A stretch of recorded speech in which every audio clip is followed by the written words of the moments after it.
Hi friends, welcome back to my channel vlogs by Preethi. என்னடா எடுத்த உடனே இந்த மாதிரி காமிக்கிறேனேன்னு பார்க்குறீங்களா? இந்த vlog பார்த்திங்கன்னா மண்டே எடுத்த vlog. என் பையனை துணி எடுத்து போடுறா அப்படின்னு சொன்னால் போதும், எல்லா துணியும் கொண்டு வந்து பெட்டு மேலே போட்டுட்டு சைலண்ட்டாக இருப்பான். இது பார்த்திங்கன்னா நான் டியூஸ்டே எடுத்த விலாகுன்னு நினைக்கிறேன். டியூஸ்டே பார்த்திங்கன்னா வேலைக்கு போயிட்டு சாயங்காலமாக வந்து தான் பார்த்திங்கன்னா எல்லா வேலையுமே செஞ்சேன். ஆக்சுவலாக காலையில் மிஷினில் துணியை போட்டு போயிருந்தேன்னா, அந்த மிஷினில் போட்ட துணியெல்லாம் எடுத்து காய போட்டுட்டு கையோட வீட்டை வந்து மாப்பும் போட்டாச்சு. வீட்டை எல்லாமே க்ளீன் பண்ணி விட்டுட்டேன்.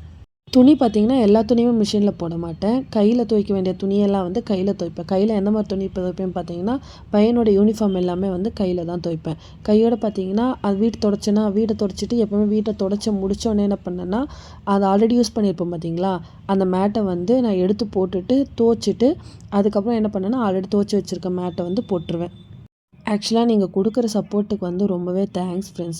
வீடியோ பார்த்தீங்கன்னா ஓரளவுக்கு இல்லைனாலும் நான் எக்ஸ்பெக்ட் பண்ண அளவுக்கு கொஞ்சம் கொஞ்சமாக க்ரோ ஆகிட்டே இருக்குது.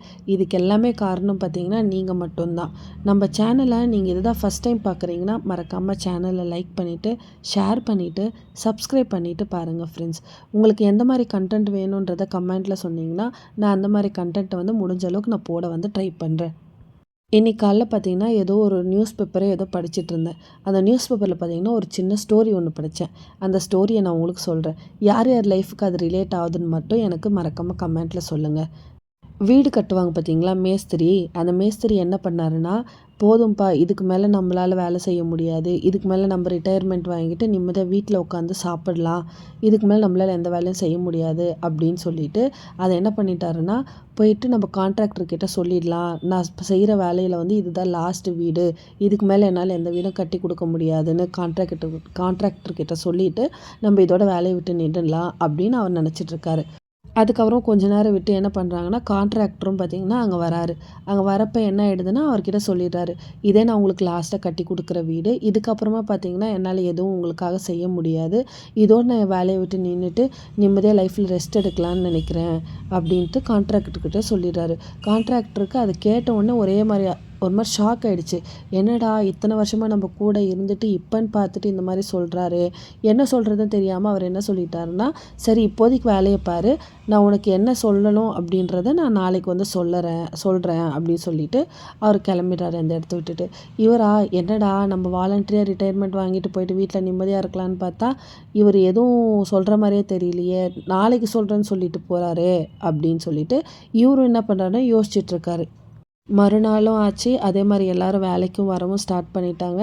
வேலைக்கு வந்ததுக்கப்புறமா என்னாச்சுன்னு பார்த்தீங்கன்னா, இவராக போயிட்டு கான்ட்ராக்டருக்கு கேட்குறாரு, நான் நேற்று சொன்னேனே அந்த விஷயம் என்ன ஆச்சு அப்படின்னு சொல்லிட்டு. அவர் என்ன சொல்கிறாருன்னா, நீ இது வரைக்கும் எத்தனையோ வீடு எங்களுக்கு கட்டி கொடுத்துருப்ப, லாஸ்ட்டாக ஒரே ஒரு கிளைண்ட் மட்டும் ரொம்ப ரெக்வஸ்ட் பண்ணுறாரு, அந்த ஒரே ஒரு வீட்டை மட்டும் கட்டி கொடுத்துட்டு நீ வேணும்னா உன்னோடைய ரிட்டையர்மெண்ட்டை பார்த்துக்கோ அப்படின்னு சொல்கிறாரு. இவரா, ச்சே என்னடா நிம்மதியாக போய் ரெஸ்ட் எடுக்கலான்னு பார்த்தா திரும்பவும் என்னடான்னா ஏதாவது ஒரே ஒரு வீடை மட்டும் கட்டி கொடுத்துட்டு போன்னு சொல்கிறாரே அப்படின்னு சொல்லிட்டு இவரும் யோசிக்க ஆரம்பிக்கிறாரு. சரி நம்ம கான்ட்ராக்டர் இல்லையா, இத்தனை வருஷமாக வேலை செஞ்சிட்டோம், என்ன லாஸ்ட் வீடு இது ஒன்றும் நம்மளால் கட்டி கொடுக்க முடியாதா அப்படின்னு அவரும் என்ன பண்ணுறாருன்னா, சரி நான் கட்டி கொடுக்குறேன் அப்படின்னு சொல்லி ஒத்துக்கிறாரு. இதுக்கு நடுவில் அந்த வீட்டை வந்து நல்லா கட்டிக்கிட்டே இருக்கப்ப அவருக்கா ஒரு யோசனை தோணுது. ச்சே நம்ம எதுக்குடா இந்த வீட்டை இவ்வளோ பொறுமையாக பார்த்து பார்த்து கட்டிகிட்ருக்கோம், நம்ம இதை பார்த்து பார்த்து கட்டுறதால நாளைக்கு என்ன நம்மளை யாராவது கூப்பிட்டு என்ன பாராட்டுவா போகிறாங்க, இது நம்ம நாளைக்கு கட்டிட்டு எங்கே போயிருக்க போகிறோமோ நம்மளுக்கே தெரியாது, அதுக்கு எதுக்கு நான் இவ்வளோ மாங்குன்னு வேலை செஞ்சுட்ருக்கேன் அப்படின்னு சொல்லிட்டு அவருக்கு என்னென்னலாம் டிசைன் தோணுச்சோ, என்னென்னலாம் மெட்டீரியல் போட தோணுச்சோ அந்த மாதிரி ஏனோ தானோன்னு அந்த வீட்டை வந்து கட்ட ஸ்டார்ட் பண்ணிட்டார் அவர். கான்ட்ராக்டரும் வந்து கேட்க என்ன சொல்கிறாருன்னா, வேலை முடிஞ்சிடுச்சு, இன்னும் ஒரு 4 நாள் தானே வேலை முடிஞ்சிடும் அப்படின்னு சொல்லிட்டு அப்படியே இழுத்தடிச்சிட்டே இருக்கார். இழுத்தடிச்சிட்டு ஒரு நாள் அந்த சாவியை வந்து கான்ட்ராக்டர்கிட்ட ஒப்படைக்க வேண்டிய தினம் வந்தாச்சு. அன்றைக்கி என்ன பண்ணுறாருன்னா, அந்த சாவியை கொண்டு போயிட்டு கான்ட்ராக்டர்கிட்ட கொடுத்துட்டு, அவ்வளோதான் என்னுடைய வேலை என் சைடில் இருந்து எல்லாமே முடிச்சிட்டேன், இந்தாங்க உங்களுடைய சாவி, யாருக்கு கொடுக்கணுமோ கொடுத்துருங்க அப்படின்னு சொல்லி கொடுத்துட்டு கிளம்ப பார்க்குறாரு. அப்போ அந்த கான்ட்ராக்டர் என்ன பண்ணாருன்னா, இங்கே வா அப்படின்னு சொல்லி கூப்பிட்டுட்டு, இந்த சாவியை பிடி, இந்த வீடு வேறு யாருக்கும் கட்ட சொல்லலை, நான் உனக்காக தான் கட்ட சொன்னனே அப்படின்னு சொல்லிட்டு அந்த சாவியை அவர்கிட்டே கொடுத்துட்டாரு. இவரா ஒரு மாரி அது சந்தோஷம்னு சொல்கிறதா இல்லை துக்கம்னு சொல்கிறதா, நமக்காக கொடுக்க போகிறாங்கன்னு தெரிஞ்சிருந்தா அந்த வீடை எப்படி பார்த்து பார்த்து கட்டியிருக்கலாம். யாருக்கோ கொடுக்க போகிறாங்கன்னு நினச்சிட்டு நான் வேறு ஏனோ தானோன்னு கட்டிட்டேனே, என்னடா பண்ணுறது இப்போது அப்படின்னு சொல்லி யோசிக்கிறாரு. இந்த பக்கம் கான்ட்ராக்டர்கிட்ட வாய்க்கு திறந்து சொல்ல முடியாது. இவர் என்ன பண்ண, இதே நம்மளுக்காக இந்த வீடை கட்டியிருந்தா எவ்வளவோ தரமான பொருள்லாம் வாங்கிட்டு வந்து கட்டியிருக்கலாமே அப்படின்லாம் வந்து அவருக்கு யோசனை வருது. இருந்தாலும் அவர்கிட்ட சொல்ல முடியாது இல்லையா? சாவியை மட்டும் கையில் வாங்கிக்கிட்டு சும்மா சைலண்ட்டாக நின்றுட்டுருக்காரு. அப்போ அவரோட தப்பை வந்து அவர் என்ன பண்ணுறாருன்னா உணர ஆரம்பிக்கிறாரு. ஆக்சுவலாக இதிலேருந்து என்ன தெரியுதுன்னா, நமக்கான வாழ்க்கையை நம்ம தான் வந்து டிசிஷன் எடுத்து நம்ம வாழ்க்கையை வந்து முன்னாடி கொண்டு போயிட்டுருக்கோம். ஒரு சிலர் என்ன பண்ணிடுறாங்கன்னா, நம்ம வாழ்க்கையை நம்ம தான் முடிவெடுத்து நம்ம தான் முன்னாடி கொண்டு போகிறோன்றத தெரியாமல் அவங்களோட திறமையில் வந்து கொஞ்சம் மட்டும்தான் யூஸ் பண்ணுவாங்க. இப்போது இவரே அவர் கட்டுற வீடை ஒழுங்காக கட்டியிருந்தாருன்னா என்ன இருக்கும்? இப்போ நேர்மையாக அந்த வீட்டில் அவரே போயிட்டு சந்தோஷமாக இருந்திருக்கலாம். ஆனால் அந்த வீட்டை என்ன பண்ணிட்டாரு? கட்டுறப்பயே ஏடாகூடமாக கட்டிட்டாரு. இப்போ அது வாங்கிறதுக்கும் சங்கடம், வேணான்னு சொல்ல முடியாது. வேணான்னு சொன்னால் எதுக்கு வேணான்னு சொல்கிறேன்னு கேட்பாங்க. இத்தனை சிச்சுவேஷனை ஃபேஸ் பண்ணுறதுக்கு நம்மளுக்கு ஒரு வாய்ப்பு கிடைக்கிறப்ப அந்த வாய்ப்பை கரெக்டாக யூஸ் பண்ணிவிட்டு கரெக்டாக நம்ம கொடுத்துருக்க வேலையை செஞ்சு கொடுத்துட்டோம்னா நம்மளும் சேஃபாக இருப்போம், நம்ம சுற்றி இருக்கிறவங்க எல்லாரும் சேஃபாக இருப்பாங்க. இப்போ இந்த கதையை நான் எதுக்கு சொன்னேன்னா, கண்டிப்பாக எனக்கு புரியல. இந்த கதையில் உங்களுக்கு என்ன புரிஞ்சுதோ அதை எனக்கு மறக்காமல் கமெண்ட்ஸில் சொல்லுங்கள். சரி வாங்க இப்போது விளாக்குள்ளே போகலாம். உங்களுக்கு ஆல்ரெடி சொன்ன மாதிரி இது பார்த்தீங்கன்னா டியூஸ்டே எடுத்த விளாகு. இன்றைக்கி காலையில் பிரேக்ஃபாஸ்ட்டுக்கு லஞ்சுக்கும் தோசையோ என்னமோ செஞ்சு கொண்டு போகணுன்னு நினைக்கிறேன். அதுக்கப்புறம் உங்களுக்கும் வீடியோவில் பார்த்தீங்கன்னா நிறைய வாட்டி நான் 1 pot ரைஸே செஞ்சு காமிச்சிருப்பேன். நானும் பார்த்தீங்கன்னா ஒயிட் ரைஸு கிரேவி சாப்பிட்டு ரொம்ப நாள் ஆன மாதிரி இருந்ததா, பையனும் எனக்கு ஒயிட் ரைஸ் தாம்மா வேணும் அப்படின்னு சொன்னால், அந்த டைமுக்கு முட்டை இருந்து சரி முட்டை தொக்கு வைக்கவான்னு கேட்டால் சரிம்மா வைம்மா அப்படின்னு சொல்லிட்டு பையன் டியூஷனுக்கு போயிட்டான். நானும் என்ன பண்ணிட்டேன்னா ஒரு பக்கம் ஒயிட் ரைஸ் வச்சாச்சு, சாதம் வச்சாச்சு. இந்த பக்கம் பார்த்திங்கன்னா சரி முட்டை தொக்கு பண்ணலாம் அப்படின்னு சொல்லிட்டு முட்டை தொக்குக்கு தேவையான எல்லாமே வந்து ப்ரிப்பேர் பண்ணிகிட்ருக்கேன்.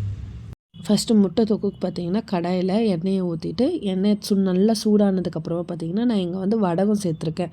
வடகம் வந்து நல்லா பொரிஞ்சு வந்ததுக்கப்புறமா நம்ம ஆல்ரெடி கட் பண்ணி வச்சுருக்கோம் பார்த்திங்களா வெங்காயம், அந்த வெங்காயமும் பூண்டும் 2 ஒட்டுக்க வந்து சேர்த்துக்கலாம்.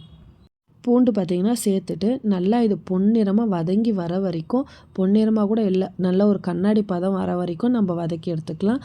நான் வந்து பார்த்திங்கன்னா முன்னாடி கறிவேப்பிலையை வந்து சேர்க்க வந்து மறந்துட்டேன், அதனால் வந்து இப்போ ஆட் பண்ணிக்கிட்டேன். அதுக்கப்புறம் வெங்காயம் வதங்கிறதுக்கு தேவையான அளவுக்கு பார்த்திங்கன்னா உப்பும் வந்து போட்டுக்கலாம்.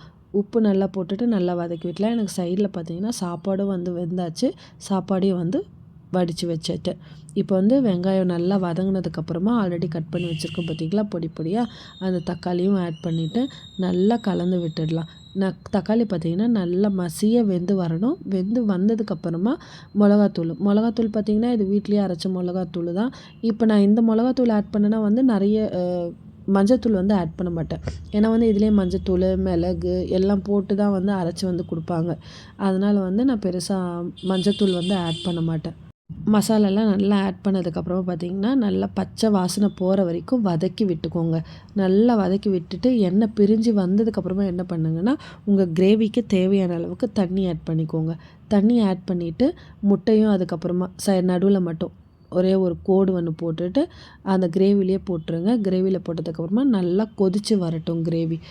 அன்றைக்கி டியூஸ்டேன்னு சொல்லியிருந்தேன் பார்த்தீங்களா, அதனால் வந்து சைட் பை சைட் சரி பூஜையும் பண்ணிடலாம் அப்படின்னு சொல்லிட்டு நான் கையோட பார்த்திங்கன்னா பூஜையும் வந்து பண்ண ஸ்டார்ட் பண்ணியாச்சு.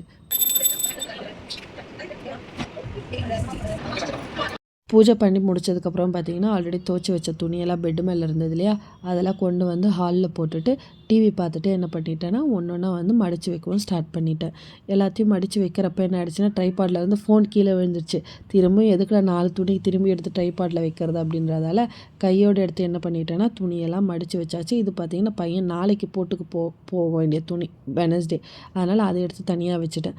அதுக்குள்ளே பார்த்திங்கன்னா நம்மள முட்டை கிரேவியை வந்து நல்லா கொதித்து வெந்து வந்துடுச்சு. அதில் எண்ணெய் வந்து நல்லா பிரிஞ்சு வந்துடுச்சு. மசாலாவுடைய பச்சை வாசனை எல்லாம் எல்லாமும் போயிட்டு இருந்ததா.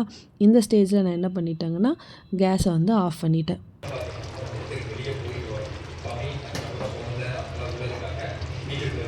குழம்பு கொதித்த கையோட கேஸையும் ஆஃப் பண்ணிவிட்டு ஆல்ரெடி வந்து சாப்பாடு வடித்து வச்சுருந்தேன் இல்லையா, அதையும் எடுத்து வச்சாச்சு.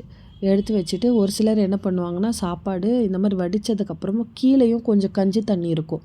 அதுக்கு வேணால் நீங்கள் மறுபடியும் கேஸை வந்து ஆன் பண்ணிவிட்டு திரும்ப சூடு பண்ணிங்கன்னா என்ன பண்ணிங்கன்னா, கீழே இருக்க கஞ்சி தண்ணியெல்லாம் நல்லா வற்றி போயிடும். நீ வேணால் அது வேணால் ட்ரை பண்ணி பாருங்கள். ஏன்னா வெயில் காலத்தில் வந்து சாப்பாடு சீக்கிரமாக கெட்டு போயிடுவாங்க பார்த்தீங்களா? அந்த மாதிரி உங்களுக்கு கெட்டு போகக்கூடாதுன்னு நினச்சிங்கன்னா, நீங்கள் அந்த மாதிரி திரும்பவும் வந்து வடித்து எடுத்ததுக்கப்புறமா கேஸில் கொஞ்சம் நேரம் சூடு பண்ணிங்கன்னா, அந்த கீழே இருக்க கஞ்சி தண்ணியெல்லாம் போச்சுன்னா என்ன ஆகிடும்னா, சீக்கிரமாக வந்து சாப்பாடு வந்து தண்ணி விட்டு போகாது. நீங்கள் பார்த்தீங்கன்னா சமைச்ச கையோடு பார்த்தீங்கன்னா சாப்பிடவும் ஸ்டார்ட் பண்ணிட்டேன். ஏன்னா டைம் அப்போயே வந்து 7:30 7:45 கிட்ட ஆகிடுச்சு. நான் என்ன பண்ணிட்டேன், ஃபஸ்ட்டு பையனுக்கு வச்சுட்டு அப்புறமா சாப்பிடுவோன்னிட்டு ஃபஸ்ட்டு தட்டில் வந்து சாப்பாடு போட்டு எடுத்துக்கிட்டாச்சு. நான் எப்படி இந்த எக் கிரேவி பண்ணனோ அதே மாதிரி நீங்களும் ட்ரை பண்ணிவிட்டு உங்களுக்கு எப்படி வந்ததுன்றதை எனக்கு மறக்காமல் கமெண்ட்ஸில் சொல்லுங்கள். இதோட பார்த்தீங்கன்னா நான் இந்த வீடியோவை வந்து முடிச்சுக்கிறேன். நீங்கள் நம்ம சேனலை ஃபஸ்ட் டைமாக பார்க்குறதா இருந்தால் மறக்காமல் சேனலை லைக் பண்ணிவிட்டு ஷேர் பண்ணிவிட்டு சப்ஸ்கிரைப் பண்ணிவிட்டு பாருங்கள் ஃப்ரெண்ட்ஸ். உங்கள் எல்லாரையும் அடுத்து ஒரு இன்ட்ரெஸ்டிங்கான வீடியோவில் மீட் பண்ணுற வரைக்கும் பாய்.